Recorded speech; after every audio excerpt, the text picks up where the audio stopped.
आदेश आदेश आदेश। सतगुरु महाराज को आदेश, गुरु कृष्ण जी महाराज को आदेश।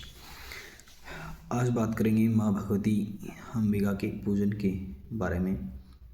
किस प्रकार पूजन करने से क्या विशेष फल की प्राप्ति होती है और शास्त्रों में माँ भगवती अंबिका देवी का किस प्रकार से पूजन बताया गया है, क्या विधि है, क्या विधान है और किस प्रकार पूजन करने से आपको पूर्ण फल मिलता है।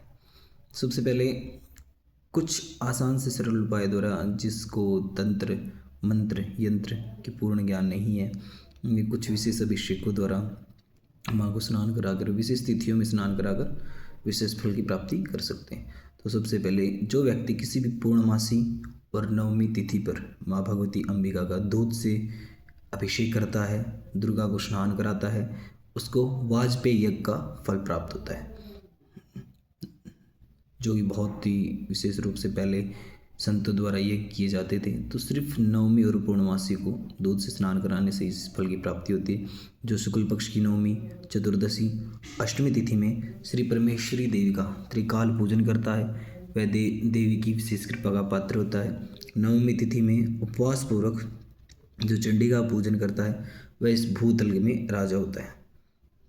तो नवमी तिथि का माँ भगवती अंबिका के निमित्त आप जप कर सकते हैं, पूजन कर सकते हैं। जो जितेंद्रिय ब्रह्मचारी पवित्र होकर चंडिका का पूजन करता है, उसे 10 अश्वमेध यज्ञ का फल प्राप्त होता है।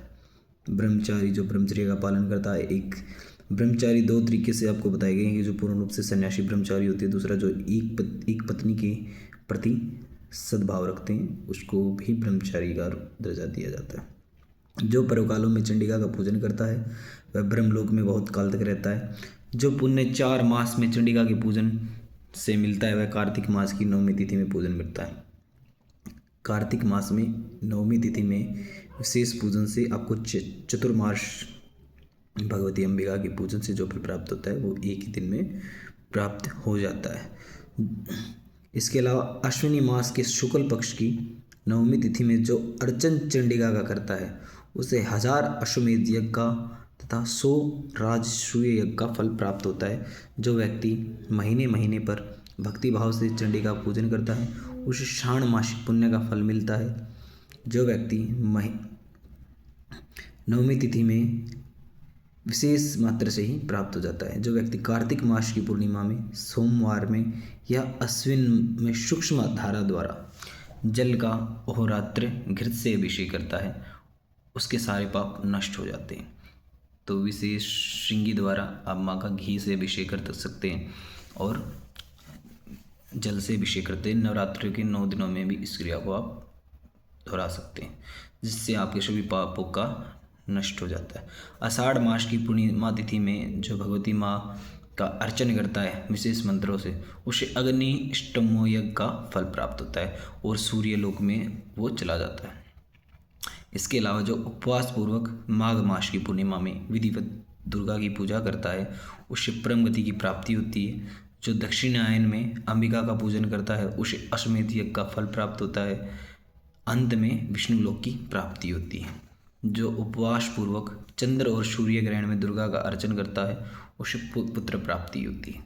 तो जिस किसी को भी संतान में पुत्र प्राप्ति की अभिलाषा है, कामना है, माँ भगवती अंबिका की भक्ति करता है, तो चंद्र ग्रहण और सूर्य ग्रहण में उपवास रख के वो माता का अर्चन कर सकते हैं। इसकी विधि अलग से है, जो विशेष मंत्रों से माँ का अर्चन होता है, उसे पुत्र प्राप्ति होती है। शांति कामना करने वाले व्यक्ति सूर्य ग्रहण में उपवास पूर्वक दुर्गा का अर्चन करें, उससे उसे परम पद प्राप्त होता है। तांत्रिक वाममार्गी व्यक्ति जो तामसिक रूप से माँ की पूजा करते हैं, उनके लिए ये भी रुधिर द्वारा पूजन करने से ब्रह्मलोक को प्राप्ति बताई गई है। जो व्यक्ति रत्नमयी दुर्गा का पूजन करता है, रत्न से जुड़ी हुई प्रतिमा का पूजन करता है, उसे दुर्लभ ब्रह्म तत्व पद मिलता है। इंद्रिय नीलमयी दुर्गा का अर्चन करने से विष्णु लोक प्राप्त होता है। धनार्थी हेममयी दुर्गा का अर्चन करें। रौप्यमयी दुर्गा का पूजन करने से सारे कार्य सफल होते हैं। पीतल से बनी मूर्ति का अर्चन करने से इच्छित कार्य सिद्ध होते हैं। कोई भी इच्छित कार्य, कोई भी किसी विशेष प्रकार के कार्य की कामना करके अगर आप माँ भगवती अंबिका की पीतल से बनी मूर्ति का अर्चन करते हैं, अभिषेक करते तो आपके उसका वो कार्य अवश्य ही सिद्ध होता है। कांस्यमयी दुर्गा का पूजन करने से इच्छित लोक मिलता है। पार्थिवमयी दुर्गा का अर्चन करने से महापंडित होता है, महाज्ञानी होता है। स्फटिकमयी अंबिका का पूजन करने से पेय वस्तु का भंडार भरा रहता है। रत्नमयी दुर्गा का पूजन करने से वह महान तेजस्वी और प्रतापी होता है। ताम्रमयी चंडिका का अर्चन करने से सूर्य की तरह तेजस्वी। मुक्ता फलमयी देवी का पूजन करने से उसमें शीतलता आती है तथा चंद्रमा की तरह प्रतापी होता है। परवालमयी देवी का अर्चन करने से उसमें आकर्षण होता है, उसे आकर्षण विद्या की प्राप्ति होती है। त्रिपुष्पमयी देवी का पूजन करने से जगत में उसका प्रभाव बढ़ जाता है।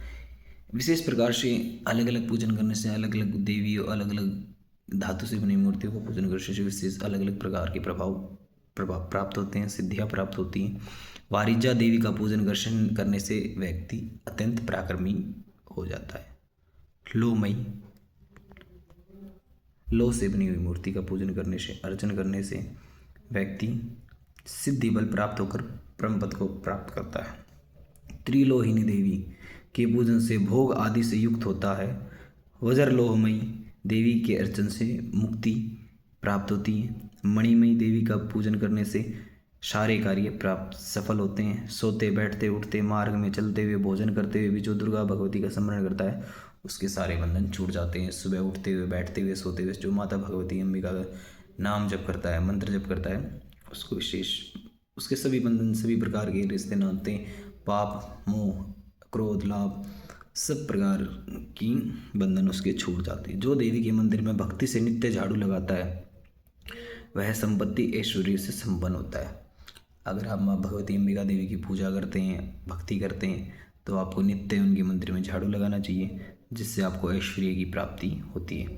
देवी के घर में, देवी के देवालय में जो गोबर से लिपता है उससे इच्छित फल प्राप्त होते हैं। जो गोबर से, देश गाय के गोबर से जो माँ के देवालय में लेपन करता है उसके सब इच्छित कार्य सफल हो जाते हैं। और जो अति प्रिय दुर्गा को गूगल को घृतयुक्त 6 मास तक अर्पण करता है उसे 1000 गोदान का फल प्राप्त होता है। जो माता के देवालय में गूगल खेता है उसको 1000 गोदान के बराबर का फल मिलता है। जो अगरू दूध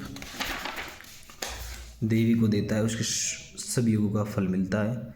दुर्गा को गंध चढ़ाने से ज्योतिष्टों में यज्ञ का फल मिलता है। चंडिका को कृष्णागुरु के लेपन से वाजपेयी यज्ञ का फल मिलता है। भक्ति को कुमकुम के लेपन से 1000 गोदान का फल मिलता है। अगर माँ भगवती अंबिका की प्रतिमा पर आप कुमकुम से लेपन करते हैं तो 1000 गोदान का आपको फल प्राप्त होता है। परमेश्वरी को चंदन, अगरू, कस्तूरी और कुमकुम का लेपन करने से एक कल्प तक स्वर्ग में रह सकता है।